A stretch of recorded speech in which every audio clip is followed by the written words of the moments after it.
Avis vascular centre, మన దేశంలోనే the best varicose vein hospital.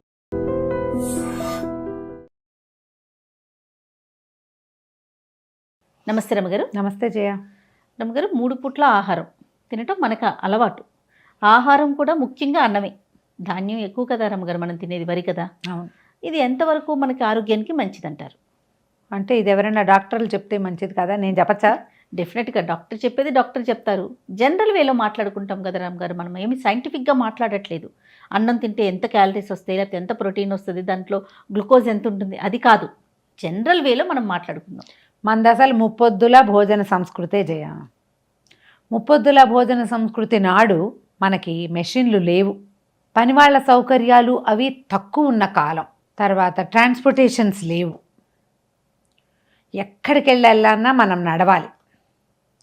బాత్రూమ్కి 1కి 2కి వెళ్ళాలన్నా బాగా 4 బారాలు నడిస్తే కానీ కనీసం శారీర అవసరాలు తీర్చుకునే అవకాశం కూడా లేని కాలంలో ముప్పొద్దుల భోజన సంస్కృతి తెలుగువారిది.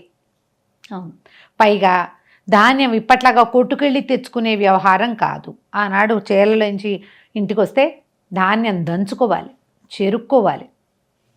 దంపుడు బియ్యం తినేవాళ్ళం. ఆ దంపుడు బియ్యం తినే రోజులో 3 పొద్దుల అంత తింటే అవకాశం ఉండదు. దంపుడు బియ్యం అన్నం తక్కువ తింటాం, కానీ తింటాం అన్నం 3 పూట్ల తినేవాళ్ళం. అన్ని పనులే, తోముకోవటం, తుడుచుకోవటం, కడుక్కోవటం, వాకిళ్ళు తుడుచుకోవటం, గళ్ళాపి చల్లటం, ముగ్గులు వేసుకోవటం. అవును గారు. మరి గొడ్డు గోదా ఉంటే పేడ పనులు, పాలు తీసుకోవటం, పొయ్యి అలుక్కోవటం, ఆఖరికి పొయ్యి వెలిగించుకునేది కూడా సమయం తీసుకునేది. అక్కడి నుంచి దంచటము, చెరగటము, విసరటము, ఈ పనులు, కడగటం, ఎండబెట్టుకోవటం, అన్ని ఆహార పదార్థాలు నిలవబెట్టుకోవడానికి మనకు అవకాశాలు లేవు. ఫ్రెష్వి ఎప్పటికప్పుడు చేసుకోవటం, సంవత్సరం అంతా నిలవ ఉండటానికి 1-2 నెలలు పనిచేసేవాళ్ళం. ధాన్యం ఇంటికి వస్తే దాన్ని నిలవబెట్టుకోవడం పెద్ద ప్రక్రియ. ఇంటిల్లిపాది పనిచేసేవాళ్ళం. అవును. అసలు చిన్న పిల్లలైనా పనులలోకి దిగి పని చేయవలసిందే. నేను చెప్పనా, మేము ఆవకాయలు పచ్చళ్ళు ఎలా పెట్టుకునేవాళ్ళం అంటారు. అదే కుటీర పరిశ్రమల్లాగా ఉండేవి, ప్రతి ఇంట్లోనూ పని ఉండేది. కాస్త ఎక్కడికైనా వెళ్ళాలి అంటే కాలినడకన వెళ్ళాలి. అంత శ్రమ, శారీరక శ్రమ పుష్కలంగా ఉండేది. అప్పుడు మనం ముప్పొద్దుల అన్నం తిన్నా, పొద్దున్నే అన్నం తిని, మధ్యాహ్నం అన్నం తిని, రాత్రి అన్నం తిని కుదిరేది. ఈ రాత్రి అన్నాలు పొద్దుట అన్నాలు కూడా చూద్దాం. పొద్దున మనకలాగా బారెడు పొద్దెక్కాక లేచి తినేది అసలు లేనే లేదు. అవును. సూర్యుడి కంటే ముందు లేచేది, సూర్యుడితో పాటు అన్నం తినేది. మళ్ళీ మధ్యాహ్నం ఇంటికి ఎగిసాక సూర్యుడు, మిట్ట మధ్యాహ్నం అన్నం తినేది. సాయంకాలం సూర్యాస్తమయం అవ్వగానే గూట్లో దీపం, నోట్లో ముద్ద. రాత్రిపూట లైట్లు, దీపాలు, వ్యవహారాలు లేవుగా. చీకటి పడేసరికి అన్నం తినేసేవాళ్ళం. ఇప్పుడు ఎంతమందో చెప్పట్లేదా మనకి, రాత్రి చీకటి పడేసరికి అన్నం తినేయండి 7 లోపల. అవును. 6 o'clockకి అన్నం తినేయాలి, రాత్రి ఇంకేం తినకూడదు మీరు ఏం చేసినా సరే. పూర్వం రాత్రిళ్ళు తినడానికి ఇలాగా ఫ్రిడ్జ్లా, పాడా, మనకి డబ్బాలా, స్నాకింగ్గా, టిఫిన్లా, ఎక్కడి నుంచైనా తెచ్చుకు తింటాలా, కొనుక్కోవటం ఏముంది? ఏమీ లేదు. సాయంకాలం తిన్నదే రేపొద్దుటి దాకా ఇంచుమించుగా ఈ 12 గంటలు ఇప్పుడు తిన్నదే ఆహారం. టిప్పింగ్ అసలు లేదు కదా, కొంచెం కూడా స్నాకింగ్ లేదు. పైగా ఇంత నడిచిన మీదట శరీరానికి కావలసిన ఆహారాన్ని ఏది తీసుకుంటే దాన్ని శరీరం శోషించేది, పీల్చుకునేది బాడీ. ఆ కాలంలో ముప్పొద్దుల భోజనం ఉండేది, దానికి అది కరెక్ట్. ఇప్పుడు కూడా మనం ముప్పొద్దుల భోజన సంస్కృతిలోనే ఉన్నాం. ఏం చేస్తాం? మార్నింగ్ బ్రేక్ఫాస్ట్ చేస్తాం, మధ్యాహ్నం లంచ్ చేస్తాం, ఈ రాత్రి డిన్నర్ చేస్తాం. ఈ మధ్యలో స్నాకింగ్ ఉంటుంది మనకి.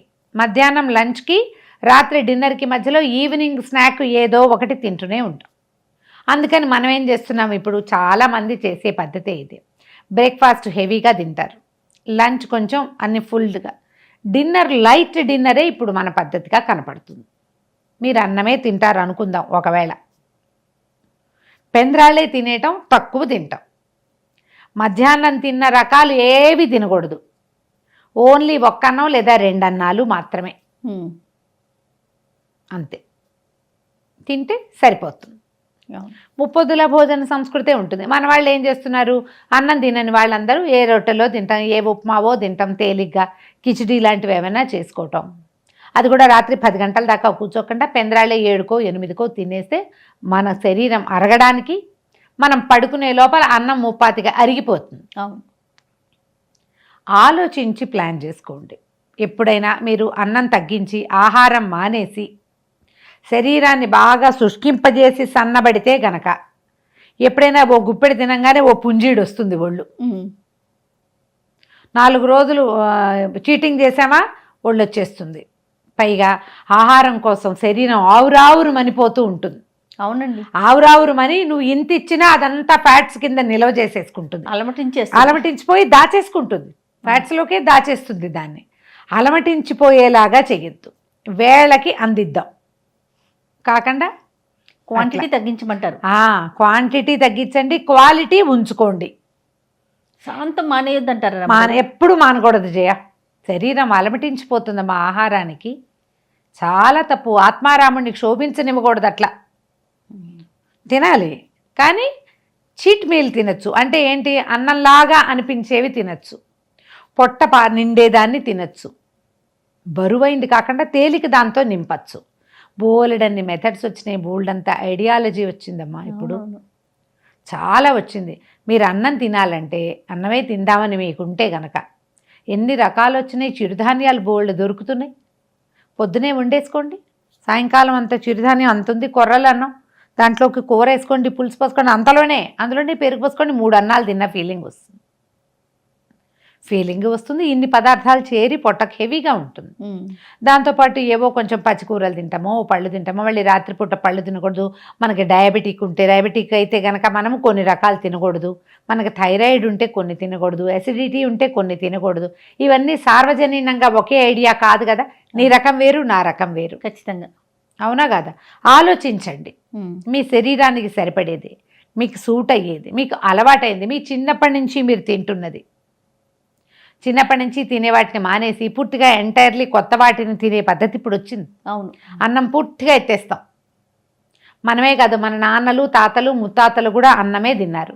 మనం ఇప్పుడు డైటింగ్ కోసమనో, డయాబెటీస్ కోసమనో, మెయింటెనెన్స్ కోసమనో, క్యాలరీస్ తగ్గించాలన్న ఒక ఉద్దేశంతో అన్నాన్ని పూర్తిగా ఎత్తేసి దాని బదులు కొర్రలు ఇంకో ఏమిటో తింటున్నారు. నేను దాన్ని నమ్మలేం ఏమిటో. మనం అమ్మ కోసం అలమటించినట్టుగా అలమటించిపోతుందా మా శరీరం అన్నానికి. ఎప్పుడే చూస్తే తీసేసుకుందాం అనిపించేస్తుంది. కాదు, నేను చాలా స్ట్రిక్ట్గా ఉంటానంటారు. ఎందుకు అంత పొట్టని శోషింపజేయాలో నాకు అర్థం కాదు. అంత స్ట్రిక్ట్ ఎందుకంటారు, అంత బాధ పెట్టడం ఎందుకు? ఓ పూటైనా అన్నం తినచ్చుగా కనీసము. కరెక్ట్. 2వ పూట తినండి. కొర్రలో 5 వచ్చినాయి కదా, అండు కొర్రలు బోల్డ్ ఉన్నాయి, అప్పుడు తినచ్చుగా. కరెక్ట్ అండి. ఆలోచించండి. ఇందులో మళ్ళీ పిల్లల్ని, వృద్ధుల్ని చేర్చకండి. పిల్లలకి జంక్ పెట్టకూడదు అంతే. కానీ కాబ్స్ అన్నం ఇవ్వకుండా ఓట్స్ పెడతా అవి పెడతా అలాంటివి చేయపోకండి. హాయిగా అన్నం పెట్టండి, సుఖంగా అరిగిపోతుంది. దాంతో బలం రాదు, బలం లేదు. బలం వచ్చే సాధనం ఇంకోటి పెట్టండి. దాంట్లో బలం వచ్చే సాధనాలు అన్నాలు కాదు, కొర్రలు ఇవి కూడా బలం వచ్చే సాధనాలు కావు, అన్నానికి భిన్నం కదా అవి.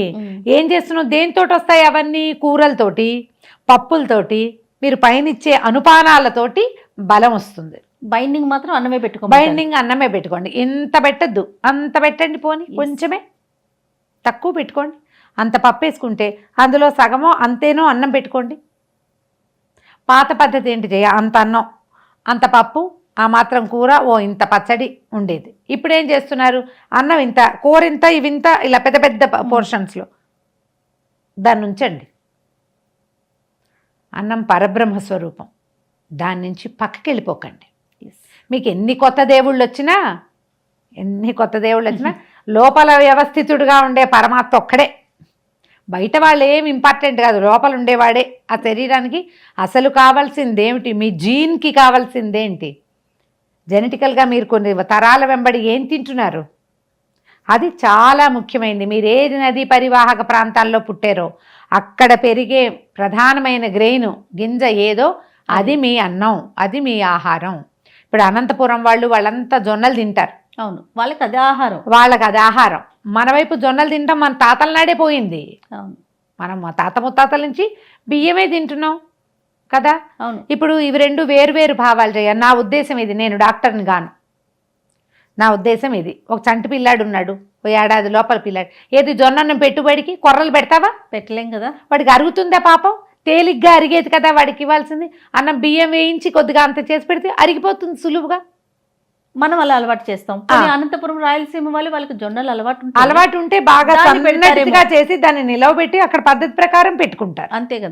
అంతే కదా పెట్టలేం కదా. ఓట్స్ పెడుతున్నారు ఇవాళ రేపు చిన్నపిల్లలకి. ఎందుకు వచ్చిన ఓట్సో తెలియదు, దిక్కుమాలిన ఓట్స్. అసలు మన దగ్గర పండే గింజే కాదు అది. ఎందుకు వచ్చిన గోల? ఆలోచించండి. దేనికైనా లాజిక్ కావాలి కదా. ఖచ్చితంగా దీనికి కూడా లాజిక్కే వాడండి.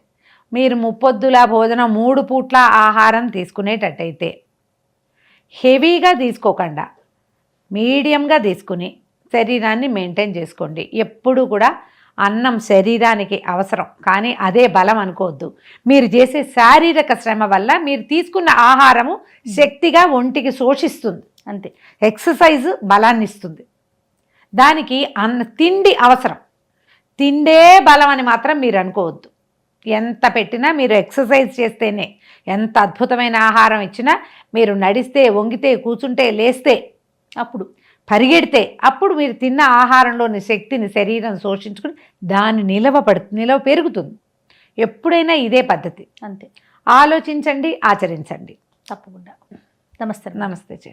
And for more videos, please subscribe to iDream. Please subscribe to iDream. Please subscribe iDream. And please subscribe to iDream. For more videos, subscribe to iDream. please like, share and subscribe to the channel. Congratulations, iDream. Subscribe to iDream. Subscribe to iDream. So subscribe to iDream Media. iDream ki iDream team andarki huge congratulations. Please subscribe iDream Media. Please subscribe to iDream. Subscribe iDream. Please subscribe to iDream. iDream అంటే నా కళల ఛానల్ను subscribe చేసుకున్న నోరు తిరుగుతలేదు. మీరైతే గంట గుర్తు కొట్టండి. For more such videos, please subscribe to iDream. Subscribe to iDream. Please subscribe to iDream. Please subscribe iDream Media. Please do subscribe to iDream. Please subscribe to iDream Media. For best entertainment and information, please subscribe iDream. And don't forget to subscribe to iDream.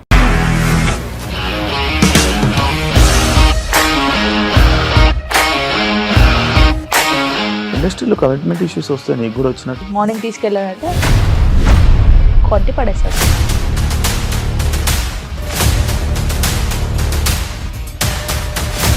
ఒక్కళ్ళు కూడా చూడలేదు ఈ cinema అని చెప్పడానికి కూడా చాలా ధైర్యం కావాలి. అది నిజం కదా, దాంట్లో ధైర్యం ఏంటి? ఇది నెక్స్ట్ డే ప్లేట్ మార్చేస్తే తప్పు కదా. As of now we are comfortable this అని నేను అనుకుంటున్నాను. రష్మిక గారిది మీది ఒకే ఊరంట కదా. నీకు కోపం వచ్చిందంటే బాగా తిట్టేత్తరా? తిట్టేద్దామండి. నిజంగా గేమ్ ని ఎలా చేంజ్ చేయగలిగారు? ఏపీఎస్ఎఫ్సి వాళ్ళకి 6 నెలల్లో నేను 6 లక్షలు కట్టా. బిజినెస్ చేయాలనుకుంటే it is as difficult as riding a tiger.